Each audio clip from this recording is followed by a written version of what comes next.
Everyone, I am Sapna Thakur and welcome back to APC academy. हम discuss कर रहे हैं करंट अफेयर्स मार्च मंथ के लिए। दिस इज पार्ट 1 और पार्ट 1 की हमारी फर्स्ट न्यूज़ है, India ranked 42nd in global intellectual property index. वैश्विक बौद्धिक संपदा सूचकांक में भारत 42nd स्थान पर। अगर हम इस इंटेलेक्चुअल प्रॉपर्टी इंडेक्स की बात करें, भारत का 42nd रैंक आया है आउट ऑफ 55 नेशंस। और ये जो रैंक है ये निकालता कौन है, इसको रिलीज कौन करता है, तो हमारा आंसर होगा यूएस चैम्बर्स ऑफ कॉमर्स। इसके द्वारा ये इंडेक्स रिलीज किया जाता है।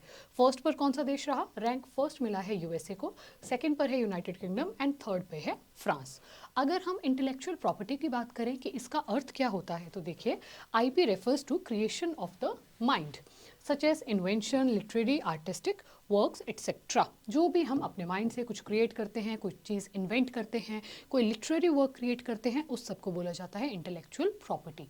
अगर हम आगे देखें, देखिए ये जो इंटेलेक्चुअल प्रॉपर्टी है, this legal protection allows the creators to use of their work and prevent others, ये शब्द हमारे लिए इंपॉर्टेंट है, प्रिवेंट अदर्स फ्रॉम यूजिंग और रिप्रोड्यूसिंग देम विदाउट परमिशन। यानी कि मान लीजिए अगर मैंने किसी चीज़ की इन्वेंशन की है तो आप, या फिर मैंने कोई चीज़ डिस्कवर की है, तो कोई दूसरा पर्सन मेरे द्वारा डिस्कवर की हुई चीज़ को दोबारा से यूज़ नहीं कर सकता अपना बताकर। उसके लिए उसको प्रॉपर राइट्स एंड परमिशन लेनी पड़ेगी। अगर हम इंडिया की बात करें, India is a member of world intellectual property organisation and trade related aspects of intellectual property which is also known as TRIPS. और उसके बाद देखिए भारत में national intellectual property rights policy जो है वो मई 2016 में अडॉप्ट की गई थी, और जिसका जो क्लेरियन कॉल है वो है क्रिएटिव इंडिया, इनोवेटिव इंडिया। आपने याद रखना है इंटेलेक्चुअल प्रॉपर्टी में हमारा कितना रैंक आया, तो हमारा राइट आंसर होगा 42nd रैंक। नेक्स्ट न्यूज़ पर चलते हैं। नेक्स्ट न्यूज़ से पहले हमारा सीटेट का न्यू बैच स्टार्ट होने वाला है। मार्च के सेकेंड वीक में आपको ये बैच हमारी तरफ से देखने को मिलेगा। जो भी इंटरेस्टेड स्टूडेंट्स हैं वो हमारे दिए गए नंबर पर हमसे कांटेक्ट कर सकते हैं, या फिर प्ले स्टोर से हमारी ऐप डाउनलोड कर सकते हैं एपीसी एकेडमी, और फिर हम खुद आपको कांटेक्ट कर पाएंगे।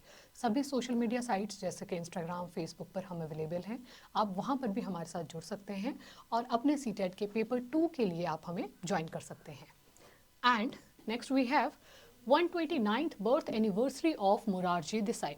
मोरारजी देसाई की 129वीं जयंती।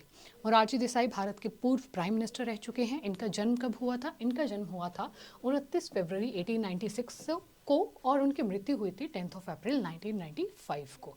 मोरारजी देसाई की बात करें, जैसा कि मैंने कहा भारत के 4th प्राइम मिनिस्टर ये रहे हैं, एंड ये प्राइम मिनिस्टर बनने वाले ओल्डेस्ट पर्सन रहे हैं, oldest person to hold this post at the age of 81 की एज में ये भारत के प्राइम मिनिस्टर रहे थे।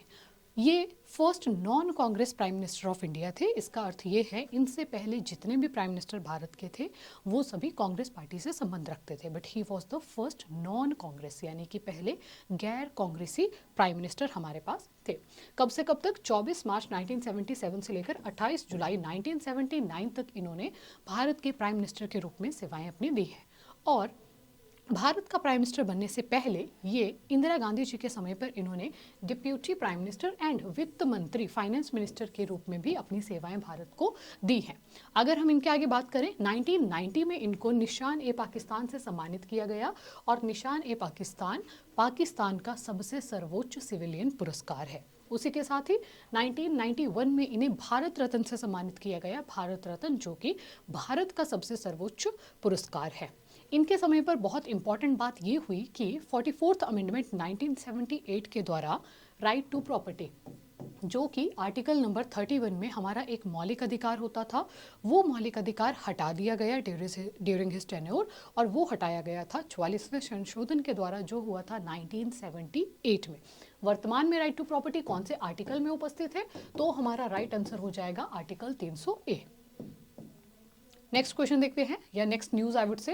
नेक्स्ट न्यूज है, इंडिया जापान जॉइंट एक्सरसाइज धर्म गार्जन स्टार्टेड इन राजस्थान। धर्म गार्जन जो एक्सरसाइज है वो पहले भी एग्जाम्स में पूछी गई है, और ये आपको ध्यान रखना है, धर्म गार्जन एक्सरसाइज है भारत और जापान के बीच में। अगर हम इस मैप पे जापान की लोकेशन देखें और सराउंडिंग वाटर बॉडीज को देखने की कोशिश करें, अगर मैं इसको थोड़ा जूम इन कर सकूं आप लोगों के लिए, जी यहाँ पर देखिए आपको यहाँ दिखाई दे रहा है, this is we have Japan. यहाँ पर हमारे पास जापान है।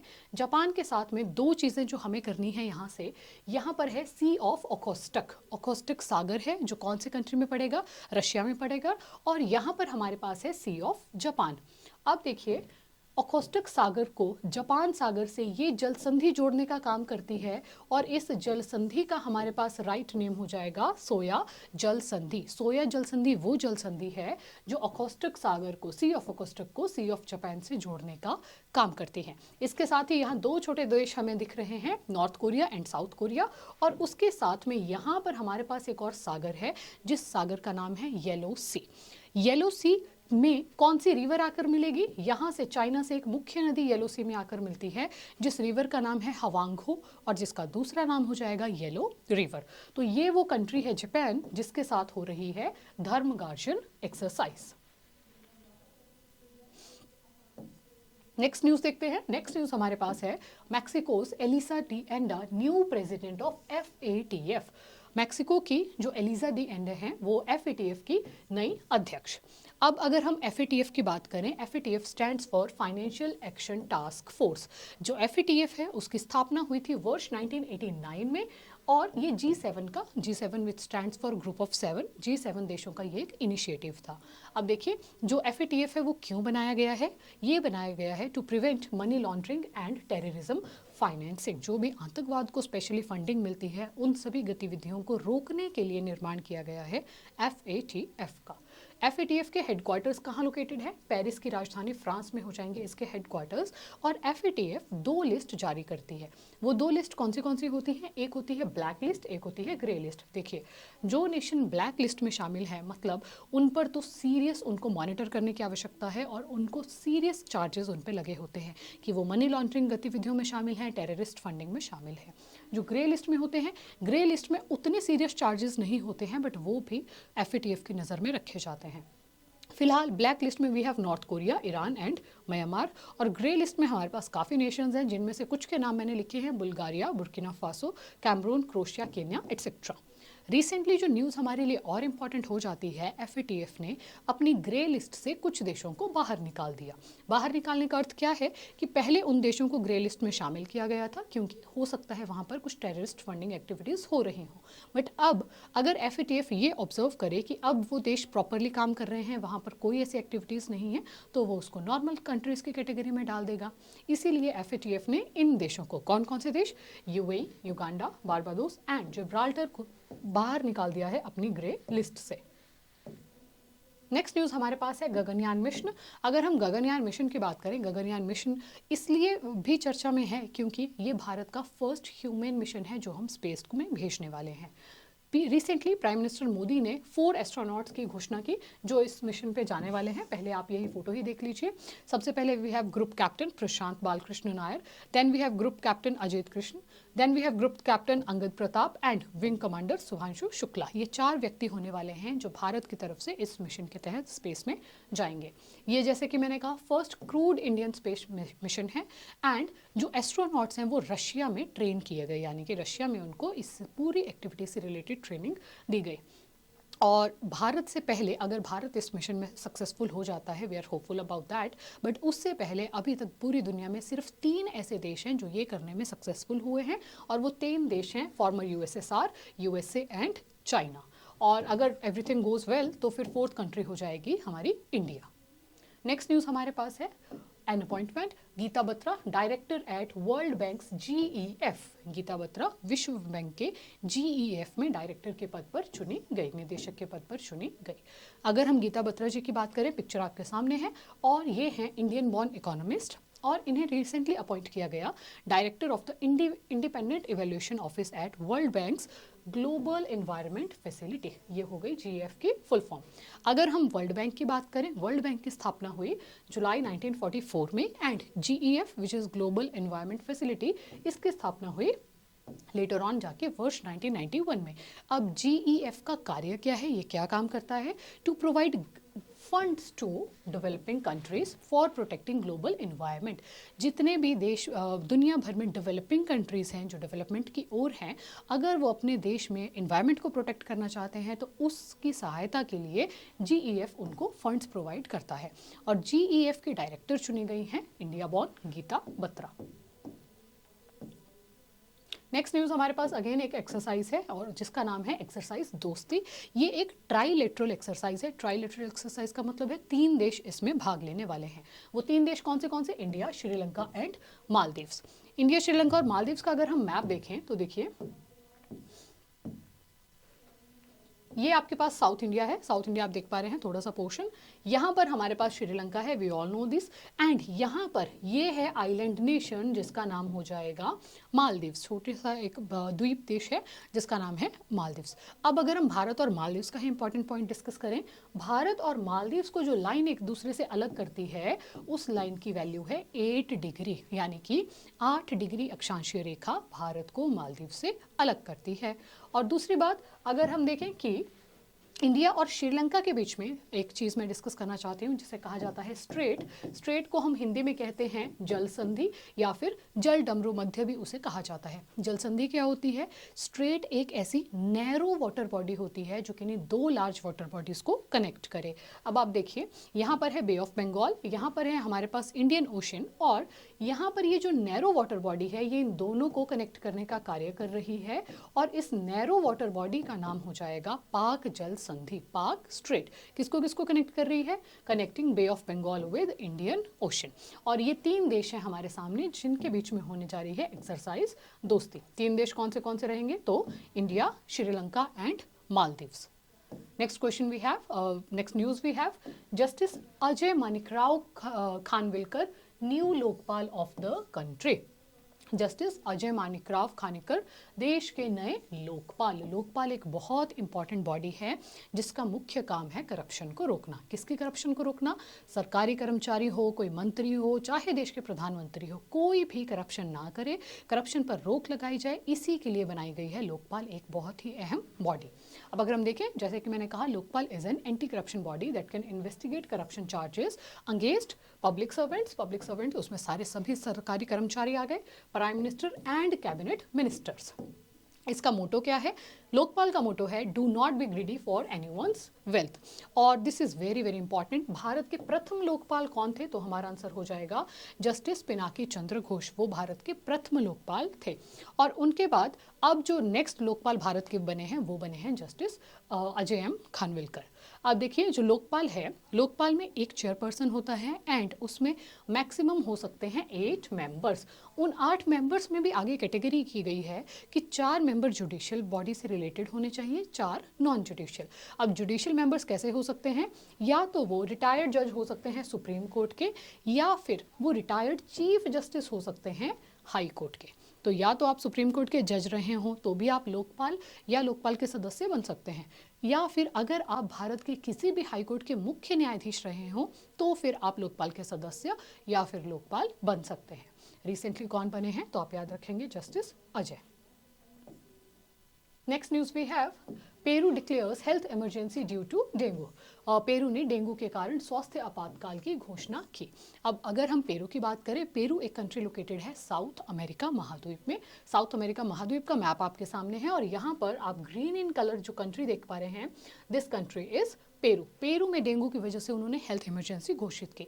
अगर हम साउथ अमेरिका के कुछ और इंपॉर्टेंट इंटरेस्टिंग बातों को डिस्कस करें तो देखिए साउथ अमेरिका का सबसे बड़ा देश आप लोग खुद ही देख पा रहे हैं, येलो कलर में आपके सामने बड़ी सी ये पूरी कंट्री है जिसका नाम है ब्राज़ील, और ब्राज़ील है साउथ अमेरिका का सबसे बड़ा देश। यहाँ से जो क्वेश्चन हमसे पूछा गया था HS में कि यहाँ की लैंड लॉक्ड कंट्रीज कौन सी हैं, स्थल अवरोधी देश कौन से हैं?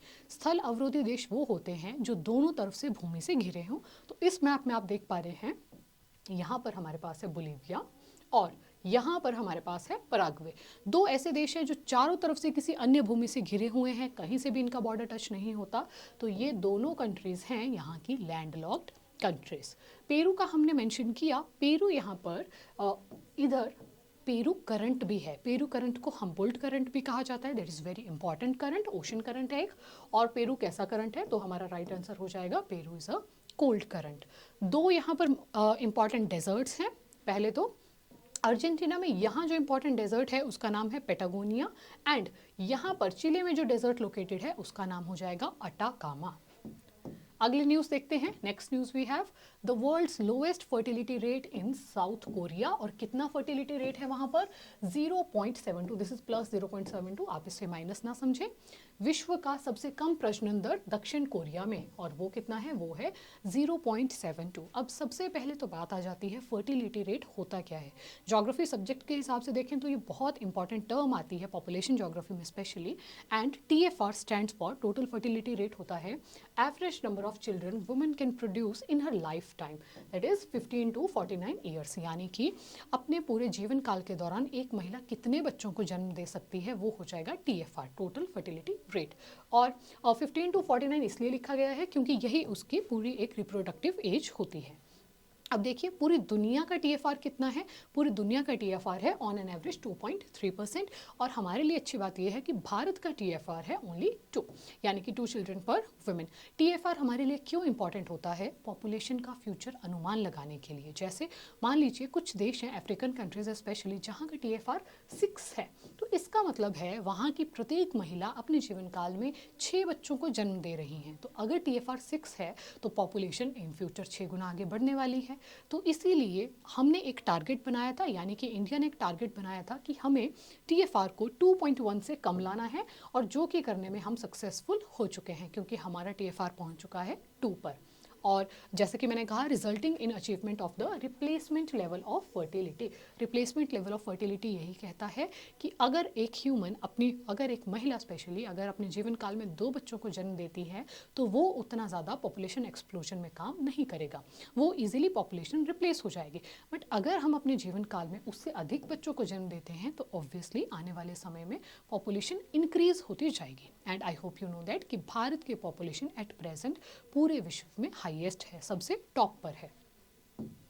और सबसे लोएस्ट फर्टिलिटी रेट कहाँ हमें देखने को मिला? तो अगेन साउथ कोरिया नेशन में, जिसका है 0.72। नेक्स्ट न्यूज हमारी है Sunil Bharti Mittal first Indian to receive knighthood from King Charles III। Sunil Bharti Mittal King Charles तृतीय से नाइटहुड प्राप्त करने वाले पहले भारतीय बने। फर्स्ट इंडियन कोई न्यूज़ हमारे लिए हो जाती है तो वो ऑटोमेटिकली इंपॉर्टेंट है, और पिक्चर में आपके सामने है सुनील भारती मित्तल। आज के वीडियो से हम रिवीजन क्वेश्चंस देखते हैं कि आपको कितना याद रहा। सो फर्स्ट क्वेश्चन हमारा आपके लिए है, when was right to property removed? संपत्ति का अधिकार कब हटाया गया था? वीडियो के दौरान मैंने आपको बताया कि मोरारजी देसाई जब भारत के प्राइम मिनिस्टर बने थे उनके समय पर यह संपत्ति का अधिकार हटाया गया। वर्तमान में संपत्ति का अधिकार आर्टिकल 300A में प्रेजेंट है। कौन से संशोधन से हटाया गया? तो हमारा राइट आंसर हो जाएगा option number B, 44th amendment of 1978, जिसके द्वारा राइट टू प्रॉपर्टी रिमूव किया गया था। नेक्स्ट क्वेश्चन हमारा है, in which year World Bank was established? विश्व बैंक की स्थापना किस वर्ष में हुई थी? राइट आंसर होगा ऑप्शन नंबर ए, 1944, इसमें हुई थी वर्ल्ड बैंक की स्थापना। नेक्स्ट क्वेश्चन हमारा है, which latitude separates India from Maldives? कौन सा अक्षांश भारत को मालदीव से अलग करता है? हमारे ऑप्शन है 8 डिग्री, 9 डिग्री, 10 डिग्री या फिर 12 डिग्री, और हमारा राइट आंसर होगा 8 डिग्री वो अक्षांश है जो भारत को मालदीव से अलग करता है। नेक्स्ट क्वेश्चन हमारा है, धर्म guardian is a joint military exercise between India and which country? धर्म गार्जन भारत और किस देश के बीच एक सैन्य अभ्यास है? और दिए गए ऑप्शंस में से हमारा राइट आंसर हो जाएगा ऑप्शन नंबर बी, भारत और जापान के बीच में एक्सरसाइज होती है जिसका नाम है धर्म guardian. Next, who was the first Lokpal of India? Bharat के प्रथम लोकपाल कौन थे? हमारे ऑप्शंस है जस्टिस रंजन गोगोई, जस्टिस पिनाकी चंद्र, जस्टिस यूयू ललित या फिर जस्टिस अशोक मेहता। इसमें आप एक और बात देखेंगे कि मैंने सभी ऑप्शंस में जस्टिस लगाया है। क्यों? क्योंकि जो भी हमारे भारत के लोकपाल होंगे वो कंपल्सरी है कि वो उससे पहले एक न्यायाधीश रह चुके हों। तो भारत के प्रथम लोकपाल थे, ऑप्शन नंबर बी हो जाएगा हमारे पास right answer, justice Pinaki Chandra Ghosh. Next, आप लोगों के लिए जो हमारा प्रश्न रहेगा, where is the headquarters of FATF located? FATF का मुख्यालय कहाँ स्थित है? हमारे ऑप्शंस है जिनेवा, पेरिस, ब्रुसेल्स या फिर न्यूयॉर्क। जो भी राइट आंसर होगा आप हमें कमेंट्स में लिख के बताएंगे। This was all for this video. Thank you so much for watching. अगर आपको वीडियो अच्छी लगी हो तो हमारे चैनल को लाइक करें, शेयर करें और सब्सक्राइब करें। मिलते हैं एक दूसरी वीडियो में। Keep smiling, keep watching.